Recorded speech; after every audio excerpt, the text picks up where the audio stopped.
Jo només vull que puguis notar que notis l'escalfor del meu cor.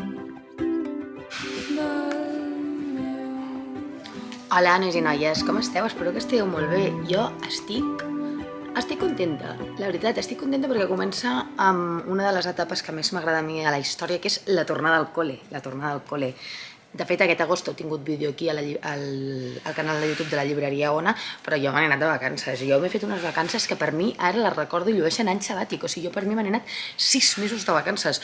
Millor perquè la veritat és que em feia molta falta. Espero que vosaltres també hagueu pogut tenir unes vacances més o menys, com a mínim que us hagin rejuvenescut, perquè jo em noto molt millor des que he tornat, i ja tenia ganes de tornar, perquè el que em passa quan marxo, i això t'ho dic molt de veritat, és que ja arriba un punt que em saturo i dic, l'únic que necessito és Barcelona, tenir la roba enganxada al cos de tanta suor i tornar a treballar i poder-me queixar, tenir alguna excusa per queixar-me, saps? Perquè si estàs a la platja prenent el sol, poca excusa per queixar-te trobaràs, i a mi m'agrada massa queixar-me, llavors m'agrada de tant en tant tenir una mica d'excusa i tornar a treballar és l'excusa ideal. També és veritat que jo soc una noia que gaudeix molt de la rutina, perquè clar, a mi m'agrada la meva rutina i m'agrada tenir ordre a la meva vida, i a més crec que quan tens ordre a la teva vida també convida més llegir, no? Trobes més els moments de llegir abans d'anar a dormir, etc. Perquè clar, jo aquests dies d'agost de madness, doncs sí, llegeixes molt a la platja, llegeixes molt a les tardes, etc.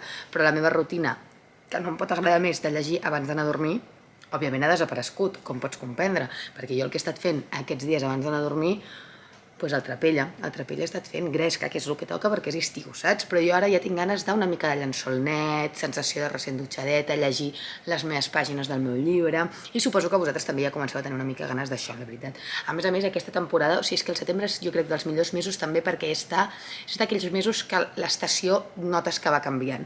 I a mi no hi ha res que m'agradi més que l'estació canviï. O sigui, realment, jo no tinc estació preferida. La cosa que més m'agrada és el canvi. Jo no hi ha res que m'agradi més que quan fa molta calor poder posar-me de cop i volta una rebequeta, la sensació de dir, comença a fer olor de tardor, aquella olor quasi bé de castanya, que dius que se'm posa la pell de gallina, t'ho dic de veritat, i després a la inversa també, quan ja fa molt de fred, que ja dius quines ganes que surti un roig de sol, no puc explicar com m'emociona. O sigui, és que crec que aquesta sorpresa que tenim cada any respecte al canvi de temperatura, perquè sempre ho reps com una novetat, en realitat és molt semblant a estar enamorat. Jo penso de veritat, perquè cada cop que t'enamores també és com si fos la primera vegada i és com si totes les emocions fossin noves de nou, que és com, ja t'has enamorat d'abans i en realitat és el mateix, però torna a passar. A mi em passa això, cada any em sorprenc a mi mateixa tornant-me a sorprendre de lo fantàstic que és el canvi d'estació. Llavors, el setembre porta això i a mi em fa estar molt contenta i em fa tenir bastantes ganes de llegir, a més a més. Aquest estiu he llegit bastantes coses, llavors jo volia portar-vos algunes de les lectures que he estat gaudint aquest estiu. Avui em portaré concretament només 4. Vale? Nois i noies, i suposo que el pròxim dia ja en portaré més. En qualsevol cas, jo crec que aquestes són les lectures o que més he gaudit o que més considero importants d'aquest meu estiu d'agost. La primera de totes, que no tenia gaires esperances, ensenyo realment tots els reculls aquests de contes de Coma Negra, de tapa dura, però és que per començar, lo preciós que són és algo que jo mai em cansaré de reivindicar, perquè realment són molt, molt, molt bonics, és una edició, sempre són edicions supercuidades, superboniques, el contrast de colors, tot m'encanta. Llavors, aquell llibre, que no és gaire de platja perquè és massa maco i es fa malbé, que això és una cosa que m'ha sabut greu perquè sincerament el meu està que sembla que l'hagi robat de la deixalleria, l'he estat llegint molt aquest estiu, és un recull de contes d'un autor italià que jo desconeixia completament, que es diu Italo Svevo. El recull de contes es diu Vi generós, és molt recent. No entenc, i t'ho prometo que no entenc, per què mai ningú m'havia parlat d'aquest senyor. No ho puc entendre perquè és 100% el tipus d'escriptor de contes que a mi m'agrada, o sigui, és 100% l'energia que jo necessito en un conte. 100%.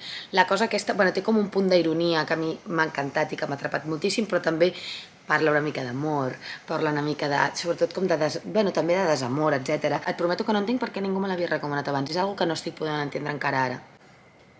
Un hit, un dels descobriments d'aquest estiu. Tinc bastantes ganes de llegir més coses seves. Jo, si esteu en el moment contes, ja sabeu que jo mai em canso de recomanar-vos relats, perquè crec que no hi ha res millor, sobretot en aquests moments. És que amb la rutina, amb tot aquest estil de vida que portem, realment no hi ha res com contes, perquè és que a vegades endinsar-te una novel·la es fa una mica feixuc. Llavors, mai em cansaré de recomanar-vos contes i aquí teniu ja una nova proposta de recull de contes que crec que realment és molt interessant i que podeu fer-li un ull perquè em penso que us agradarà.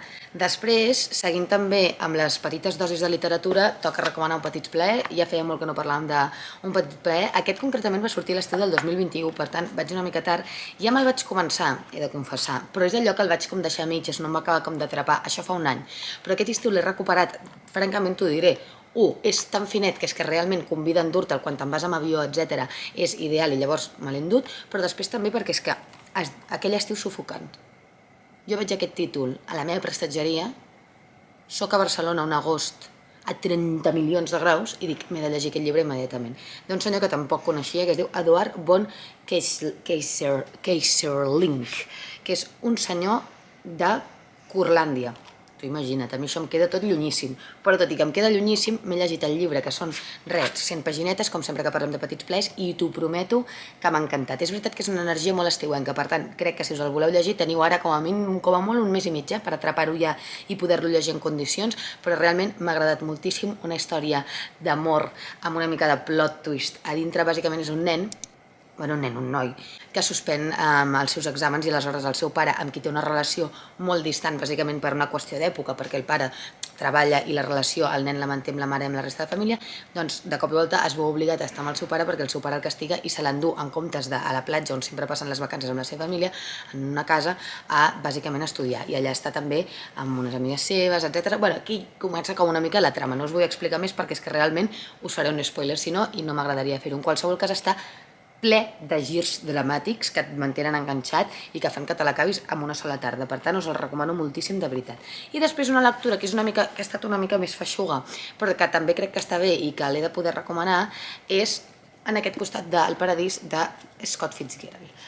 Ja us vaig explicar, jo crec, l'última edició que vaig fer parlant de llibres aquí a la llibreria Ona, que m'havia llegit El Gran Gatsby per primera vegada i que havia decidit que m'endinsaria dintre del món de Fitzgerald. I el primer llibre, la primera víctima va ser aquest llibre després del Gran Gatsby, perquè vaig dir, és la seva primera novel·la, és un dels seus grans hits i de fet va ser el seu primer bestseller i m'ha agradat moltíssim, costa una mica més, però vaja, costa una mica més perquè és més llarg, etc. Bàsicament explica com tota la infància d'un noiet i tota l'adolescència i la seva entrada a la universitat, la relació amb la seva mare. La veritat és que m'ha agradat moltíssim, també perquè crec que és important tenir-lo present a l'hora d'entrar dins del món de Fitzgerald, perquè és una novel·la que jo crec que el va marcar molt, primer el va marcar molt com a escriptor perquè va ser això, el seu primer hit, i després que és una novel·la molt curiosa perquè, clar, això era just abans d'anar a la guerra, perquè Fitzgerald va anar a la guerra, llavors es va tornar absolutament boig pensant que, clar, que no arribaria a escriure-la, perquè era en plan, aniré a la guerra i em moriré. Aleshores se li va girar el cervell i la va escriure superràpid.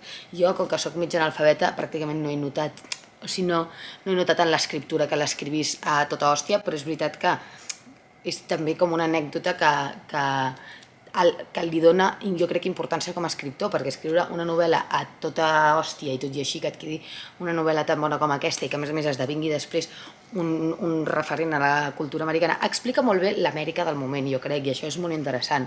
Llavors us el recomano molt de veritat. També és veritat que si ara et deixo la frase aquesta de explica molt bé l'Amèrica del moment, és que venen ganes fins i tot de plorar, perquè jo entenc que a vegades a una noia no li ve de gust llegir l'Amèrica del moment. Hi ha altres coses, explica això, però també parla molt de les relacions humanes, que al final jo crec que, almenys a mi, normalment és el que més m'interessa de tot, perquè fa que, llegint altres relacions humanes, fa que jo pugui entendre una mica més les meves. Per tant, us el recomano molt, crec que és una gran manera d'entrar dins del món de Fitzgerald. Us aniré informant sobre la meva nova història d'amor amb Fitzgerald. De moment l'hem deixat aquí i ja veurem quin és el següent pas. Una altra cosa que he fet, perquè m'ha semblat que aquest estiu tocava ja, és llegir per primer cop William Faulkner. William Faulkner és un autor importantíssim, jo no l'havia llegit mai, notava aquí el brugit constant de dir-me te l'has de llegir, has de llegir alguna cosa d'aquest senyor, i a més, quan em vaig llegir Terres mortes de la Núria Bendicho, una novel·la que s'ha donat molt d'una escriptora molt jove catalana, em van explicar que aquest llibre tenia com molta inspiració de Faulkner i vaig dir, home, doncs així encara més he d'intentar llegir-lo una mica. Llavors m'he llegit El brugit i la fúria i la cosa és que realment m'ha agradat, o sigui, no em malinterpretis, ja m'estàs malinterpretant, m'ha agradat. És veritat que se m'ha fet una mica complicat, o sigui, una noia també ha de reconèixer els seus propis límits. És a dir, no m'han vingut més ganes de llegir més Faulkner encara, de moment, ja ho faré. El que passa que és veritat que crec que requereix una atenció que, sobretot fora de temporada estiuenca, jo no puc donar-li, perquè realment és un autor que és feixuc, que està completament anat de la olla, que et fa que juga molt amb les perspectives, amb el temps, o sigui, jo m'he marejat una mica, de vegades una noia s'ha de llegir senzillament una novel·la que funcioni com sempre han funcionat, inici, nus, desenllaç, la mateixa veu tot el rato i està més tranquil·la. Però és veritat que és una lectura que jo crec que si us interessa el món de la literatura, algun dia o altre has d'agafar i te l'has de llegir. Jo també no estic molt segura si vaig començar amb el llibre adient, en qualsevol cas us deixo aquí la recomanació de, si us el voleu llegir, és perfectament llegible, el sabreu disfrutar perquè es pot gaudir d'aquest llibre, vull dir, tampoc és com que hagi estat un martiri per mi, però sí que és veritat que crec que has de tenir moltes ganes i que sobretot has de tenir temps, perquè no és com llegir-se un llibre, no és com llegir-se After, és que no és llegir Sally Rooney, ja m'enteneu, però bueno, val la pena, jo crec que et dona una perspectiva de la literatura que després ajuda per llegir altres coses. Jo soc també una friki, vull dir que cadascú que faci el que vulgui. Això són 4 de les lectures que m'he llegit aquest estiu, que ens veiem d'aquí 15 dies, parlant més de llibres aquí a la llibreria Ona i sobretot veniu a veure la llibreria Ona, nois i noies, que ja ha obert, va obrir el 22 d'agost i heu de venir a ronear una mica, perquè és que realment la tenen maquíssima i cada dia que hi vinc està més maca, o sigui que val la pena, nois. Que vagi molt bé, ens veiem per aquí a YouTube i per la llibreria Ona. Adéu.